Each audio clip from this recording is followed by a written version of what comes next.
ओम गण गणपति नमः, गणपति बप्पा मोरिया। तो चलो दोस्तों, आज जानते हैं गणपति बप्पा के मतलब जो हमने सामान गणपति बप्पा जी को चढ़ा है, उसके बाद विसर्जन के बाद उस सामान का क्या करें। देखिए, विसर्जन की विधि एक ही होगी, चाहे आपने 5 दिन का गणपति स्थापना किया है, 1 दिन का, 1.5 दिन का, 11 दिन का, 9 दिन का, पर विसर्जन की विधि एक जैसी होगी सब। चाहे आप अपने घर में करते हो विसर्जन या मंदिर में करते हो, मतलब बाहर करते हो विसर्जन, तो विधि एक ही जैसे रहेगी। जिन्होंने भी गणपति जी की स्थापना घर पे की है, तो उनसे मेरा अनुरोध है वो विसर्जन भी घर में करें। आप जब वहाँ पर जाएंगे देखने, तो वहाँ 1-2 दिन बाद तो वहाँ की हालत कितनी ख़राब हुई रहती है, मतलब नदी नाले, लोगों ने सब कुछ कूड़ा वगैरह सब वही फेंका रहता है। साथ ही साथ हम नेचर को भी बहुत नुकसान पहुंचाते होते हैं। और जिन गणपति बप्पा को हमने इतने दिन प्यार से अपने घर में पूजा करते हैं और वो भी वहीं पे पड़े रहते हैं वैसे ही, तो अच्छा नहीं लगता है। देखिए, जब भी हम विसर्जन करते हैं उससे पहले गणपति जी का पूजन कर लेते हैं। तो यहाँ पे हमने दीप प्रज्वलित करके जल का छींटा दे दिया है, सबको टीका लगा लिया है। जैसे हम रोज़ पूजा करते हैं वैसे करनी है पूजा। अगर आपने गणपति बप्पा जी को जनेऊ समर्पण नहीं किया था, तो आप विसर्जन के दिन पे समर्पण कर सकते हैं उनको जनेऊ। और यहाँ पे गणपति जी को टीका करेंगे, रिद्धि सिद्धि को टीका करेंगे, धूप दीप को टीका करेंगे, एक कलश को टीका करेंगे, तो सभी को टीका करके उनको फूल चढ़ाएंगे। आपके पास अवेलेबल हो तो, अगर नहीं है तो आप कहाँ से चढ़ाएंगे। और गणपति जी को दुर्वा अर्पण करें। जो भी आपके घर में चीज़ें बनी हो उनको भोग लगाएं, और लड्डू मोदक जो भी हैं आपके मिठाइयाँ, उनको गणपति जी को भोग लगाएं। और वैसे भी आज गणपति बप्पा की विदाई है, तो आप जो भी चीज़ें भूल गए हो आज तक चढ़ाना, तो उनको आज चढ़ा सकते हैं विसर्जन के दिन। और अपने हाथों से उनको कुछ अच्छा बना के खिलाएं, मीठा। और भोग अर्पण करने के बाद हमें प्यार से गणपति जी की आरती कर लेनी है। उसके बाद आपने जो दक्षिणा रखी थी पहले, या अगर नहीं रखी थी तो अभी रख दें, उसके बाद उसको वहाँ पर रख दें। और उसके बाद गणपति जी को हाथ जोड़कर उनसे प्रार्थना करें कि हे गणपति जी, इतने दिनों मैंने आपकी स्थापना की, पूजा की, सेवा की, अगर मुझसे या मेरे परिवार से कोई गलती हो तो क्षमा कर देना। इसी तरह से हाथ जोड़ के उनसे विनती करना और बोलना कि अगले साल इसी तरह धूमधाम से हमारे घर में आना और हम पर अपनी कृपा बनाए रखना।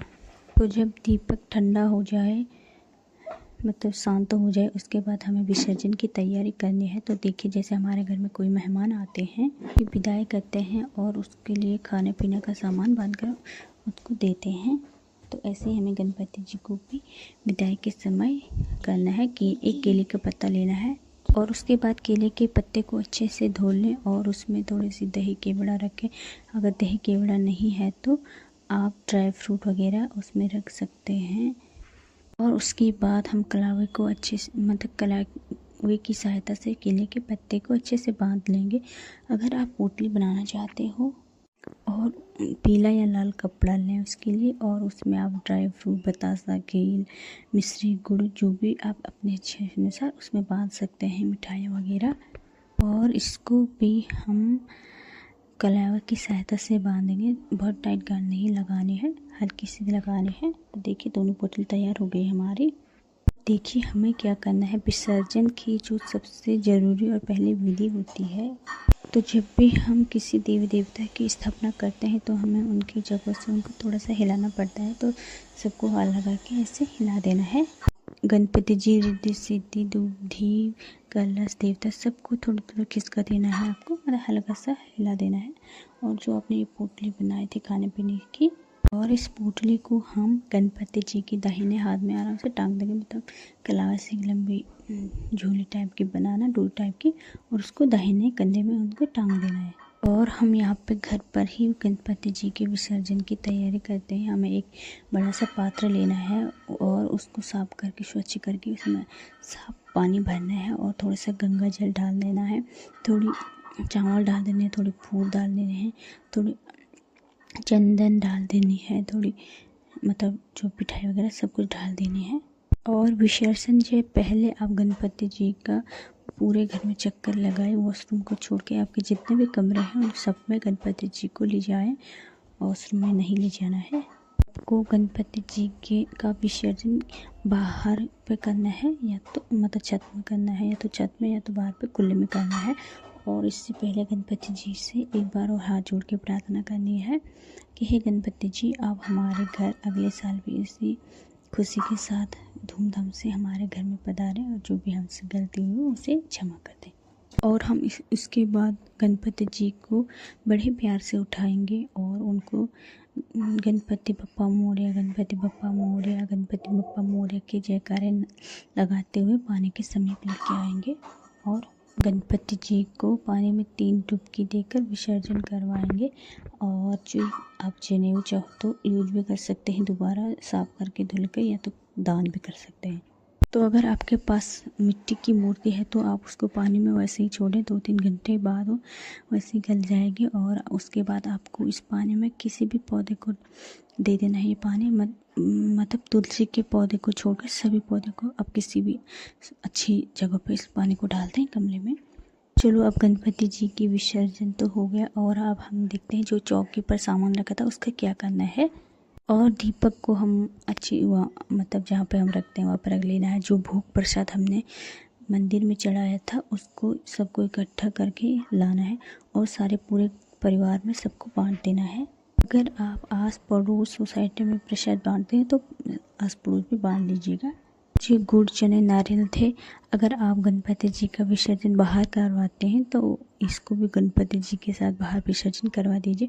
अगर घर में करते हैं तो इसको भी प्रसाद के रूप में सबको गुड़ और चनों के साथ मतलब सबको दे दिए नारियल को। और आपने जो ये दक्षिणा रखी थी, आप इस दक्षिणा को किसी कन्या या ब्राह्मण या गणपति जी के मंदिर में रख के आ सकते हैं।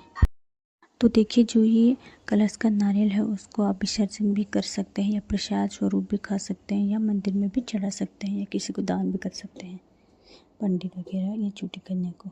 और जो आपके मतलब मंदिर के गणपति जी थे उनको भी थोड़ा सा जल का छींटा दे के वापस से मंदिर में विराजमान कर लेंगे। अगर आपने जो गणपति जी के साथ सुपारी की रिद्धि सिद्धि रखी थी, आप चाहो तो उन्हें दोबारा यूज भी कर सकते हैं दुख और विसर्जन भी कर सकते हैं गणपति जी के साथ ही। और आप इन फूल वगैरह का क्या करना है देखिए। तो देखिए, जो भी सामग्री हमने मतलब फूल चावल पूजा में समर्पित किए थे उनको अच्छे से मतलब उनको भी अच्छे से वो करना है, क्योंकि हमने इतने दिन पूजा की है, भाव जुड़े हैं हमारे, मतलब भगवान का आशीर्वाद भी मिला है और पूजा का एक माध्यम भी बना है हमारा।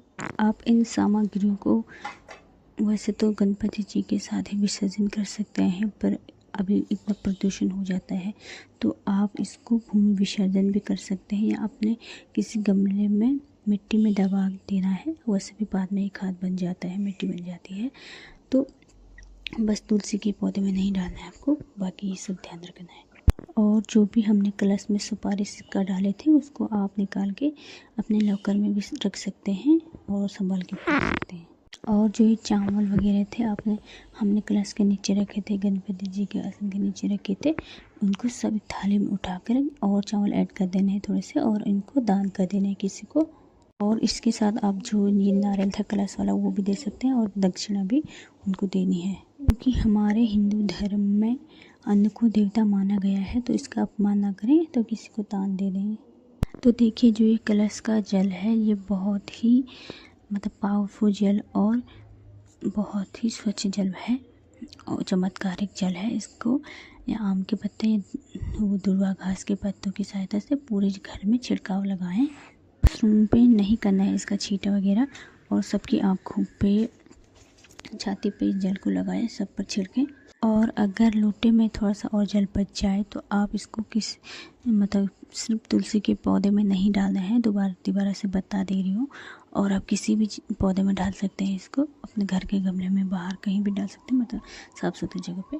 देखिए, जो हमने यहाँ पे आसन के लिए कपड़ा बिछाया था उसे दोबारा से धुलकर पूजा में यूज कर सकते हैं। और आसन के लिए जो चौकी के ऊपर कपड़ा बिछाया था उसको भी दोबारा से धुलकर यूज कर सकते हैं। और आपने अगर डेकोरेशन वगैरह की थी फूलों से, लड़ियों से वगैरह, लाइट से, तो उसको भी धीरे धीरे करके हटा लीजिए और अच्छे से संभाल के रख लीजिए कि दोबारा काम आ जाएंगे। तो देखिए गाइस, इस तरीके से सरल विधि से हम गणपति जी का विसर्जन अपने घर पर ही कर सकते हैं आसानी से और सरल विधि से। आशा करती हूँ आपको ये वीडियो अच्छी लगी हो और हेल्पफुल लगी हो। तो वीडियो को लाइक कीजिए, कमेंट कीजिए और सब्सक्राइब कीजिए।